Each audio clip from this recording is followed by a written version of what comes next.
আজ অনেক দিন পর সৌমিকের সঙ্গে কথা হলো। সৌমিক সরকার সম্পর্কে আমার ভাই হয়। ওকে নেট দুনিয়ায় অনেকেই চেনে। তার কারণ হলো ও রাজুলের বাবা। রাজুল ছোট্ট ফুটফুটে মাত্র 16 বছরের রাজুল যে সিদ্ধান্ত নিয়েছিল যেই পৃথিবীতে আর থাকবে না, চলে গেল আমাদের সবাইকে ছেড়ে, নিজের সিদ্ধান্তে চলে গেল। সৌমিকের একমাত্র সন্তান। ও না অনেক আশা নিয়ে, অনেক স্বপ্ন সাজিয়ে, অনেক যত্ন করে রাজুলকে বড় করে তুলছিল। পড়াশোনা তো শিখছিলই, সেই সঙ্গে গান, তবলা বাজানো, গিটার, বিট বক্সিং এগুলোও শিখছিল। আরও অন্যান্য বাদ্যযন্ত্রও বাজাতে জানতো। ছবি আঁকতো খুব সুন্দর, ক্যারাটে শিখতো, ওয়াটার ব্যালে জানতো, ঘোড়ায় চড়া জানতো।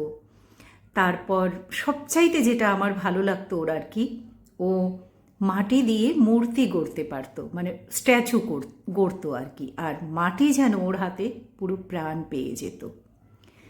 রাজুলকে ছেড়ে চলে যেতে হলো এই পৃথিবী। কী অপরাধ ছিল ওর জানি না। আর 5টা বাচ্চার মতনই ছিল। অনেক পুরস্কার পেয়েছিল, বঙ্গরত্ন, তারপর মকবুল ফিদা হোসেন, তারপর যামিনী রত্ন, আরও কী কী অত কিছু নামও আমার মনে নেই। মানে খুব সম্ভাবনাময় ছিল, খুবই সম্ভাবনাময় ছিল। বেঁচে থাকলে কেউ একজন হতো, কেউ একজন হতো। এই ঘটনার পর থেকে সৌমিকেরও শরীর খারাপ। শরীর তো খারাপ হবেই, যার খোয়া গেছে সে জানে। আমি যখন প্রথমে এই ঘটনাটা শুনলাম তখন আমি সৌমিককে বলেছিলাম যে তুই বাবা হয়ে নিজের সন্তানকে আগলে রাখতে পারলি না। এটা বলেছিলাম তার কারণ ও এমন একটা পেশায় আছে যে পেশাটাকে সাধারণত আমরা সম্মান আর কিছুটা ভয়ও করি।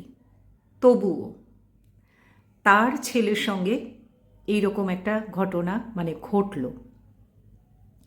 ও পারল না, মানে রাজুল অ্যাকচুয়ালি লড়াই করে পারল না, ও হেরে গেল।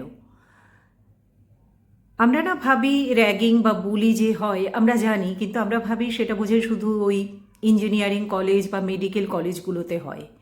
স্কুলেও হয়, স্কুলেও হয়। আমরা অনেক বাবা মাই ব্যাপারটা জানি, মানে কিন্তু ব্যাপারটা কোন জায়গায় পৌঁছালে একটা 16 বছরের বাচ্চা এই সিদ্ধান্ত নেয়। মন খারাপ হয়ে যায়, গুছিয়ে কিছু বলার নেই এই ব্যাপার নিয়ে। কিন্তু তবুও আমি শেয়ার করছি এই কথাটা বলার জন্য যে আমরা না বাচ্চাদের বড় করে তুলি, আমরা কোনো বাবা মাই চাই না যে তার সন্তান খারাপ হোক। কিন্তু আমরা সারাক্ষণ পড়াশুনোর দিকে নজর না দিয়ে, মানে কত টাকা রোজগার করবে, কত বড় গাড়ি কিনবে, এইগুলো শুধুমাত্র না বলে সেই সঙ্গে সঙ্গে না বাচ্চাদের আমাদের এটাও বলা দরকার যে তুমি মানে সহনশীল হও, উদার হও, সামনের মানুষকে তুমি গ্রহণ করো, মানে তুমিও যা সামনের মানুষটিও তাই, কাউকে হেও করো না। দেখো বাচ্চা বাচ্চায় মন কষাকষি, কথা কাটাকাটি, মারামারি এগুলো তো হবেই, কিন্তু বাচ্চারা আবার মিশেও যায় একই সঙ্গে। তারপরেও যে কোন জায়গায় পৌঁছালে এইরকম একটা ঘটনা ঘটে।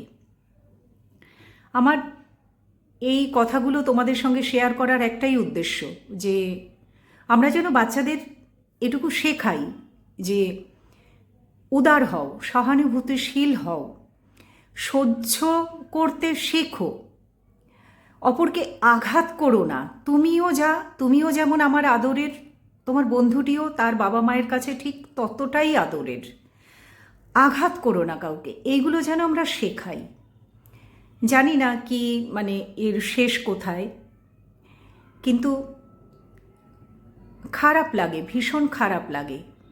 সৌমিকের কথা ভেবে না, ও আমার সম্পর্কে ভাই বলে নয়, মানে এই যে ওর যে খোয়া গেল, ওর যেই ক্ষতি যেটা ওর হয়ে গেছে, এটা কিন্তু কোনোভাবেই পূরণ হবে না, কোনোভাবেই এই ক্ষতি পূরণ হবে না। কাজেই এমন জায়গায় পৌঁছানো উচিত না যে যেখানে এই রকম ক্ষতি হয়।